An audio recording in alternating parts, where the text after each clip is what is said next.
किसान फसल अवशेष को क्यों जलाता है, आज की वीडियो में हम इसी मुद्दे पर बात करेंगे। मेरे हिसाब से जो है फसल अवशेष जलाने के किसानों के दो ही बड़े कारण होते हैं जिन्हें मैंने ध्यान से समझा है। तो पहला कारण होता है कि गर्मियों के समय में फसल अवशेष सड़ते नहीं हैं और सर्दियों के मौसम में उनके पास इतना टाइम नहीं होता है कि वे उन्हें सड़ाएं। ये तो पहला कारण है।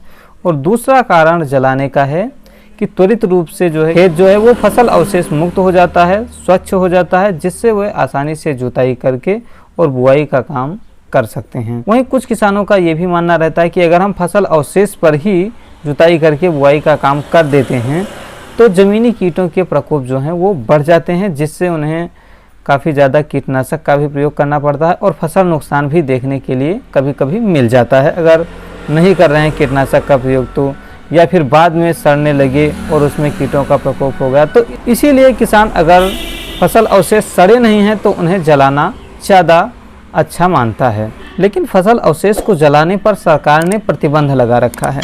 अगर कोई जलाता है और उसकी सूचना पुलिस में दी जाती है तो उस पर उचित कार्रवाई की जाएगी और साथ ही साथ जुर्माना भी लिया जाता है, जो कि इसलिए किया गया है कि जिससे जलाने से एक तो प्रदूषण होता है, दूसरी हमारी मिट्टी खराब होती है, लाभकारी जीव मर जाते हैं। तो ऐसे बहुत कारण हैं जिनकी वजह से जो है फसल अवशेष नहीं जलाने चाहिए। और जो फसल अवशेष जला रहे हैं वो किसान अपने पैर में खुद ही कुल्हाड़ी मार रहे हैं। तो इस कुल्हाड़ी को ना मारे अपने पैर में किसान, इसलिए सरकार चाहती है और इस तरीके से उन्हें दंडित करने का काम कर रही है। खैर, हम बात करते हैं अपने दो मुद्दों की जो फसल अवशेष जलाने के कारण हैं। देखो, दूसरा कारण तो कोई इतना ज़्यादा है नहीं कि जिस पर हमें बात करनी चाहिए। और पहला जो सड़ते नहीं हैं या टाइम नहीं है, तो इनके बारे में हमें बात करने की ज़रूरत है। उस पर हम साइंटिफिक बात करेंगे कि क्या कुछ हो सकता है जिससे फसल अवशेष जो हैं वो टाइम रहते सड़ जाएंगे। देखो, फसल अवशेष को सड़ने के लिए सूक्ष्म जीव उन्हें सड़ाते हैं, तो उनकी जो है जीवन होना चाहिए और उनकी सक्रियता होनी चाहिए। सूक्ष्म जीवों को जिंदा रहने के लिए दो चीज़ों की मुख्य रूप से ज़रूरत होती है। पहला है ऑक्सीजन और दूसरा है तापमान। ऑक्सीजन के आधार पर सूक्ष्म जीवों को तीन प्रकार में बांटा गया है। पहला होता है एरोबिक। इसमें वे सूक्ष्म जीव आते हैं जो ऑक्सीजन के बल पर जिंदा रहते हैं, यानी ऑक्सीजन पाएंगे तभी जिंदा रहेंगे, तभी आपकी मिट्टी में वो अपना काम करेंगे। दूसरा होता है अएरोबिक।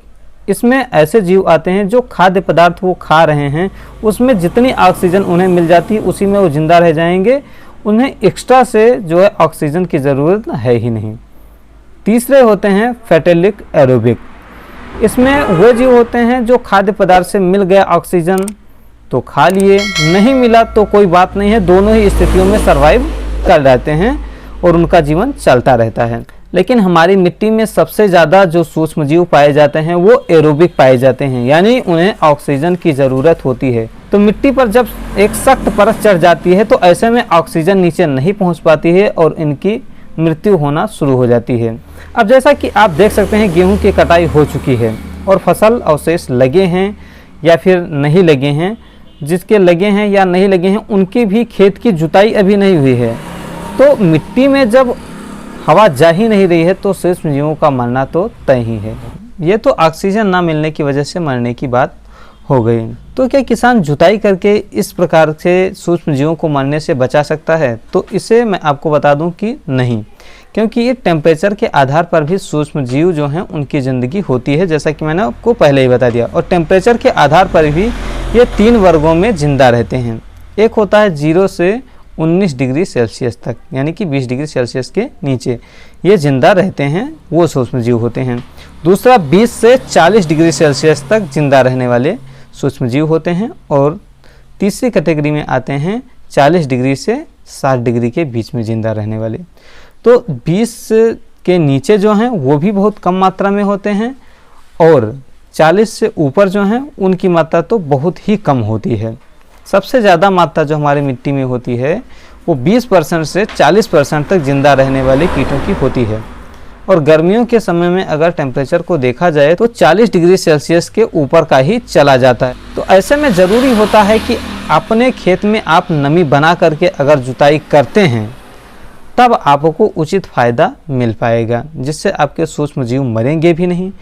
जो आपका फसल अवशेष है वो सड़ भी जाएगा, उसे सूक्ष्म जीव जिंदा रहेंगे तो जल्दी से सड़ा देंगे। हाँ, एक बात मैं आपको और बता दूं कि फसल अवशेष सड़ाने के लिए सूक्ष्म जीवों को भोजन की ज़रूरत होती है, जो कि इनका मुख्य रूप से फसल अवशेष ही है।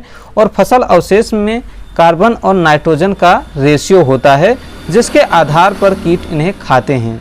तो कार्बन और नाइट्रोजन के जो रेशियो हैं उन पर मैंने एक वीडियो पहले से ही बना रखी है, जो कि भूसे पर अगली फसल कमज़ोर क्यों होती है, कारण एवं निवारण के नाम से बनी हुई है।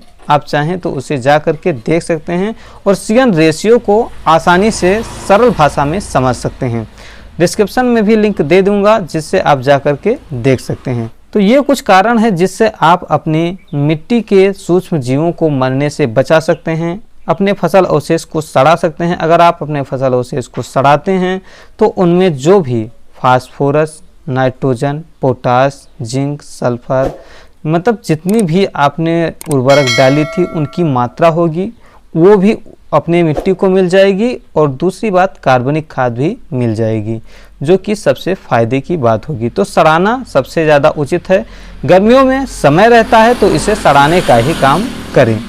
आज की वीडियो में बस इतना ही। उम्मीद करता हूँ आपको ये जानकारी अच्छी लगी होगी, और ऐसी ही जानकारियों के लिए आप हमारे चैनल को सब्सक्राइब करना ना भूलें। मिलता हूँ आपको अगली वीडियो में और जानकारी के साथ। तब तक के लिए राम राम।